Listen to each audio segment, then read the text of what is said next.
Hello, everyone. Once again, Associate Press, love you, mean it, admire your work, admire your resistance, but I disagree with this headline. Putin's uncompromising demands emerge after the latest round of Russia-Ukraine peace talks.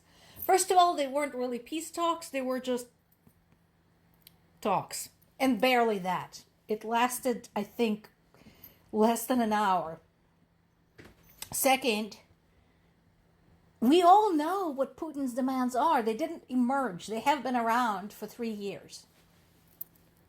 And here it is. You guys are saying in your own article, to practically no one's surprise, it's a list of the Kremlin's long-standing maximalist demands that Kyiv and its Western allies see as non-starters, which is concessions of territory, cessation of Ukraine's military-industrial complex development, and basically no aspirations for Ukraine to join either NATO or EU.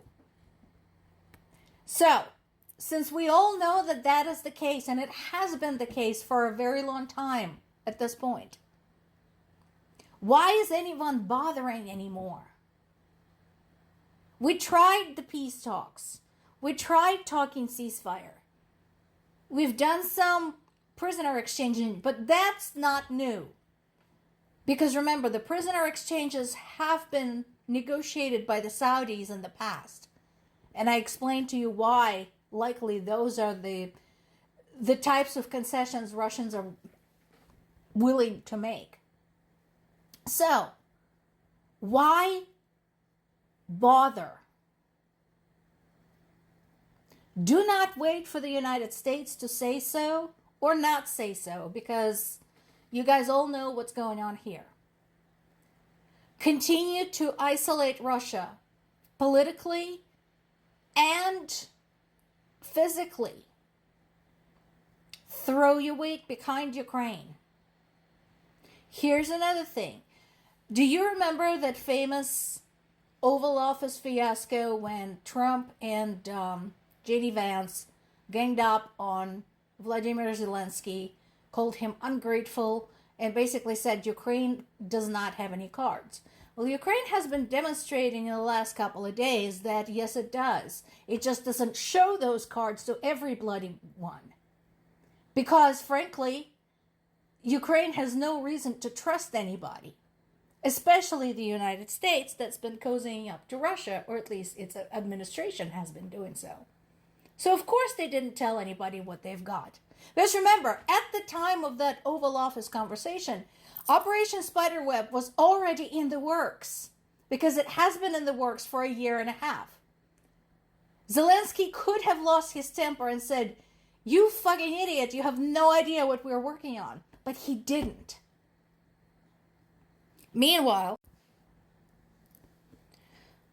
Russia is reaching a 1 million mark of its soldiers killed or wounded in Ukrainian war.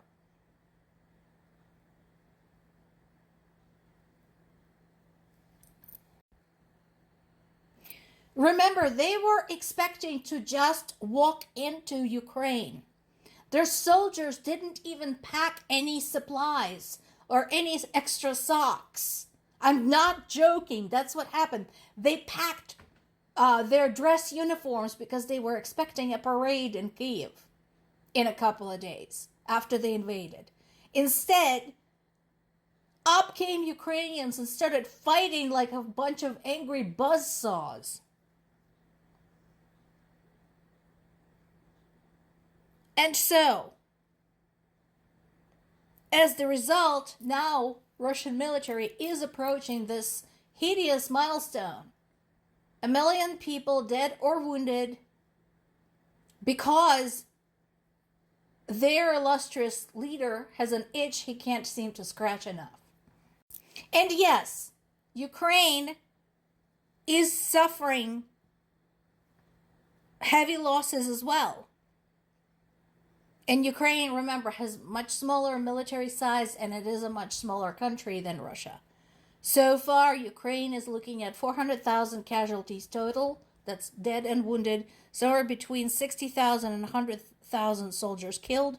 We talked about why we have issues with getting precise numbers, because even with Ukraine's cooperation, sometimes they don't really know who has been killed in some areas because they can't get to them, they can't get the bodies. And of course, we also have POWs, some of them we don't know about.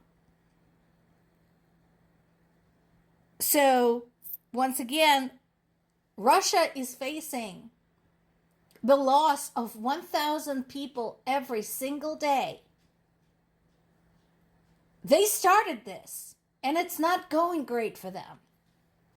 We talked about the strike against the Crimean bridge. That was funny too, because again, they put underwater explosives there, so they damaged the very foundations of the bridge, which would be very difficult to repair.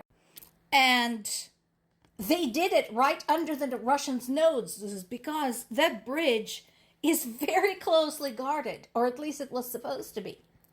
And again, they're probably not going to tell you about this one because they want to do this one again. They're not going to tell you how they did it, nor should they.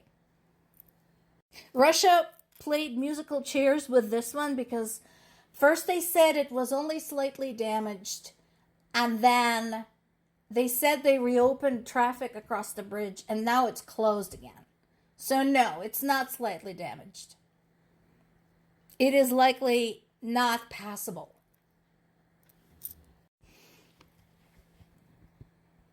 And so, again, you get a feeling like, yeah, okay, they invaded Crimea. Now, a lot of people are saying, parroting Donald Trump, well, why didn't Ukrainians fight for Crimea? Do you remember what was going on in Ukraine at the time? Do you remember that that was the time of the Maidan Revolution and overthrowing of Yanukovych, and that time when Donetsk and Luhansk region decided to betray the rest of their country and their fellow citizens and allowed Russian militants into their territory? And then Crimea was invaded? Yeah. Russians first instigated this whole situation and then took advantage of it to hack off a piece of Ukrainian territory. And despite all that, they've got Crimea, but they're having a real trouble holding on to it. And then, of course, there is the devastating strike against their military bases that decimated 35% of their tactical bombers. So Russians immediately tried to spin this. They're saying, oh, we knew about this the entire time, and we stocked those airfields with old equipment. That is a lie.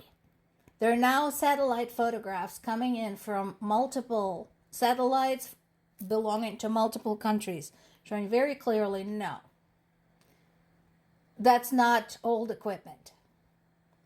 Those are some very expensive airplanes to the tune of $7 billion. For comparison, Ukraine fired 117 drones, each of which cost anywhere from $100 to $600. And then, to add insult to injury, they blew up the trucks with the sheds on top of them by which the drones were delivered. So there's no dusting for fingerprints, there's no tracing anything, nothing. Good freaking luck. And despite all of that and other negative fallout from the war and negative impact to their own citizens, Russia continues murdering Ukrainian civilians. What was their excuse this time? For injuring 28 people in Sumy and killing 4. At least one of the missiles launched at Sumy failed to detonate and punched to the wall of a 9-story residential apartment building. What is their excuse for that? Tell me again why Ukraine should negotiate with these people and why the rest of the world is not turning against this terrorist state called Russia. More to come.